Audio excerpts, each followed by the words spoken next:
Се уште нема официјални информации за убиениот Алил Османи, македонскиот државјанин кој последен загина во Сирија борејќи се на страната на бунтовниците.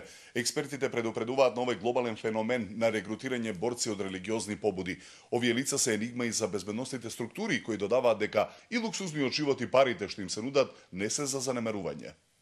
И по 3 дена откако медиумите објавија дека 22 годишен албанец од Македонија загина во сирискиот конфликт, Министерството за надворешни се уште нема информации од амбасадите од арапскиот свет за смртта на Алим Османи. Освен семејството, речиси е невозможно институциите да ги потврдат информациите, сметаат експертите. Официјални податоци нема, но се претпоставува дека околу 50 на македонски муслимани досега заминале во Сирија, смета Оливер Андонов, професор и експерт за војни конфликти.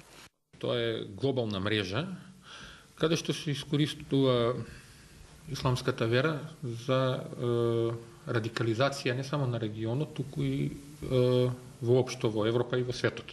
Феноменот на странски борци е проблем на целиот Балкан. Се проценува дека 100 муслимани од Босна и Херцеговина и околу 400 од Балканот заминале во Сирија, вели засител Влада Озиновиќ, професор по безбедносни студии од Сараево. Problem je što veliki broj žena i djece također od prošle jeseni odlazi u Siriju, veliki broj ljudi dolazi iz dijaspore. Заминуваат во војна најчесто од религиозни побуди.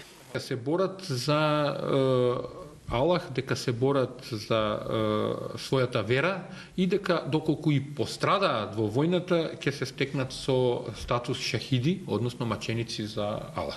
Но добиваат и плата од 1000 евра или луксузен живот, а доколку загинат, парите завршуваат во рацете на нивните семејства. Njima se u Siriji nudi da se usele u prazne i napuštene kuće Sirijaca koji su živjeli vrlo pristojno. Znači oni uspijevaju za nekoliko mjeseci ostvariti ono što u vlastitoj zemlji ne bi možda ni za nekoliko godina, a to je da imaju svoju kuću, imanje, bazene. Завојувањето во Сирија и патот дотаму најчесто се информираат во регрутациони центри во џамиите, на факултети, во хуманитарни организации, велат експертите.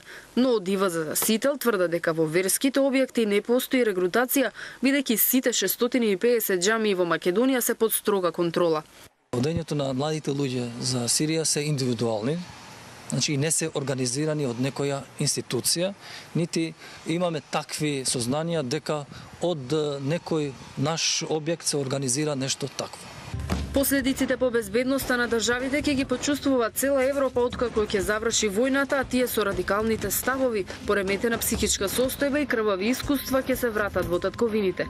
Како санкција, Босна годинава го воведе законот кој предвидува затворски казни за сите домашни државјани кои војуваат во странски војни. Ваков предлог кај нас иницираше и пратеникот Павле Трајанов и се очекува наскоро да влезе во собраниска процедура.